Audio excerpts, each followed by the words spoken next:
जैसे जैसे गुदा पर थपकी मारने वालों की संख्या बढ़ती गई, अगले ही पल दबाव सहन न कर पाने वाला कांच जोर की आवाज के साथ टूट गया और बाहर खड़े छात्र ऐसे भागे जैसे उन्होंने कोई डरावनी चीज देख ली हो। यहाँ तक कि किसी से टकरा जाना भी उन्हें मंजूर था।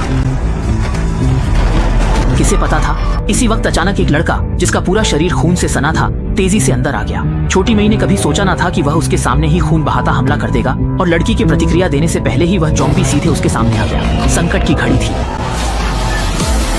अच्छी बात, बचपन का दोस्त छिंगशान समय पर आ गया, जिसने ज़ॉम्बी को एक तरफ खींचकर लड़की की जान बचा ली।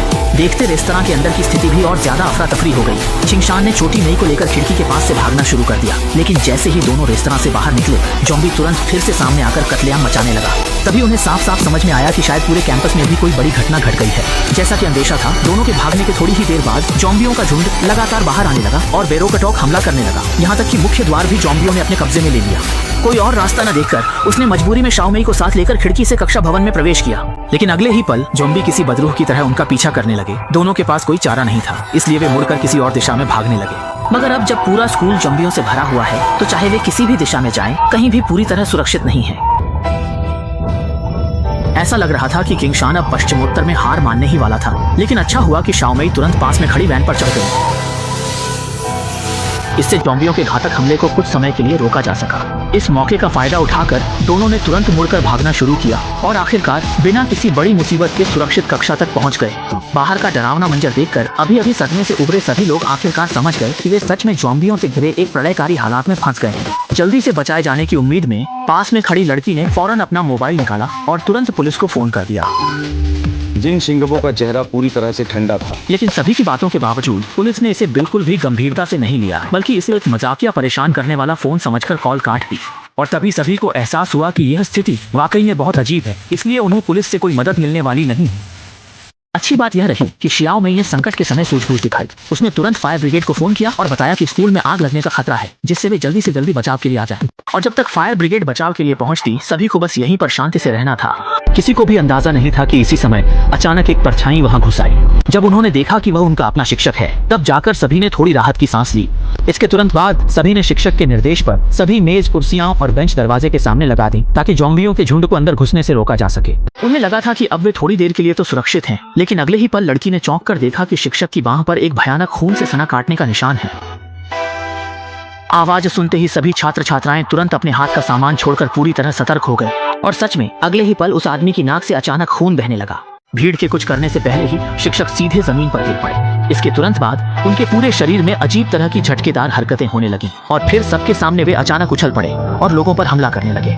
हालांकि तजुआंग आगे बढ़कर उन्हें रोकने में कामयाब रहा, लेकिन थोड़ी देर हो चुकी थी, जिससे लड़की भी वायरस से संक्रमित हो गई। लेकिन इस समय सबसे जरूरी बात यह है कि जल्दी से कोई तरीका निकालकर ज़ॉम्बी बन चुके शिक्षक को काबू में किया जाए, वरना अगर उसे यूं ही हमला करने दिया गया, यहाँ मौजूद सभी लोग मौत से नहीं बच पाएंगे। और जब तीनों ने बड़ी मुश्किल से आखिरकार उस पुराने शव को काबू में किया, तभी पास खड़ी इलेक्ट्रिक पंखों वाली लड़की ने भी हमला करने का रुख दिखा लिया। लड़के ने यह देखा और तुरंत समझ गया कि उन्हें इस खतरनाक जगह से जल्दी भागना होगा। इसलिए जैसे ही उसने कमरे का दरवाजा खोला, वह तुरंत सबको बुलाने लगा कि जल्दी से यहाँ से भाग चलो। जब उसने ये सुनिश्चित कर लिया कि सभी लोग बाहर निकल चुके हैं, तो उसने बिजली बंद कर दरवाजा बंद कर दिया ताकि वे उनका पीछा न कर सके। लेकिन जैसे ही सब लोग पूरी ताकत से उस डरावनी जगह से भाग रहे थे, अगले ही पल एक ज़ॉम्बी अचानक उनके रास्ते में आकर खड़ा हो गया। ज़ॉम्बियों का झुंड धीरे धीरे पास आता जा रहा था, लेकिन अच्छा हुआ कि लड़का तुरंत आगे बढ़ा और अकेले ही उन्हें वहीं रोक लिया।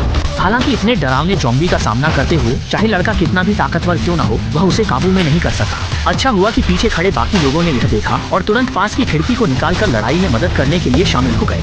इस तरह वे ज़ॉम्बियों को अस्थायी रूप से बाहर रोकने में सफल थे और बाकी लोग भी इस मौके का फायदा उठाकर जल्दी से ऊपरी मंजिल की ओर भाग गए। आखिरी समय में सभी लोग आखिरकार एक और कक्षा में छुपने में सफल हो गए। जैसे ही सभी लोग एक बड़ी मुसीबत से बच निकलने पर राहत की सांस ले रहे थे, उन्हें अंदाजा नहीं था इसी समय पास की सड़क पर ज़ॉम्बियों का झुंड उनके घर के पास खतरा बनकर आ रहा था।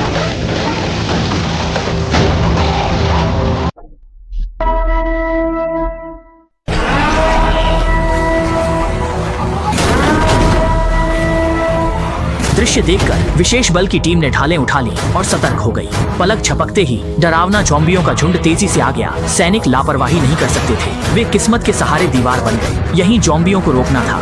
अगले ही पल वह डरावनी ज़ॉम्बियों की सेना अचानक सभी के बीच घुस आई, लेकिन सैनिकों ने यह देखकर भी बिना आदेश हमला करने की हिम्मत नहीं की। वे केवल अपने शरीर से एक मजबूत रक्षा पंक्ति बनाकर खड़े रहे और हाथों में पकड़ी लाठियों से ज़ॉम्बियों को काबू करने की कोशिश करने लगे। लेकिन उन्होंने ज़ॉम्बियों की कार्रवाई क्षमता को कम आंका था। जैसे ही मानव दीवार टूटने वाली थी, तभी बगल में खड़ी एक महिला मोटरसाइकिल पर सवार होकर घटनास्थल पर आ गई, जिससे डरकर सैनिक तुरंत उसे रोकने आगे बढ़े। सैनिकों ने समझाया कि आगे घातक ज़ॉम्बी है और महिला से उम्मीद की कि वह घटनास्थल छोड़ दे, लेकिन अपनी बेटी के स्कूल में फंसे होने की बात सोचकर महिला किसी भी कीमत पर इसी सड़क से गुजरना चाहती थी। हालांकि सैनिकों के बार बार समझाने के बाद भी महिला के पास कोई और विकल्प नहीं था, इसलिए वह अस्थायी रूप से वहां से चली गई और दूसरी छोटी गली से शॉर्टकट लेने की तैयारी करने लगी। लेकिन अगले ही पल एक अप्रत्याशित घटना घट गई। बचने की कोशिश में असफल होने के कारण महिला गलती से जमीन पर गिर गई और उठ नहीं पाई। इससे भी घातक बात यह थी कि उसी समय ज़ॉम्बियों का झुंड भी वहां आ पहुंचा और महिला उनकी दोपहर की खुराक बन गई।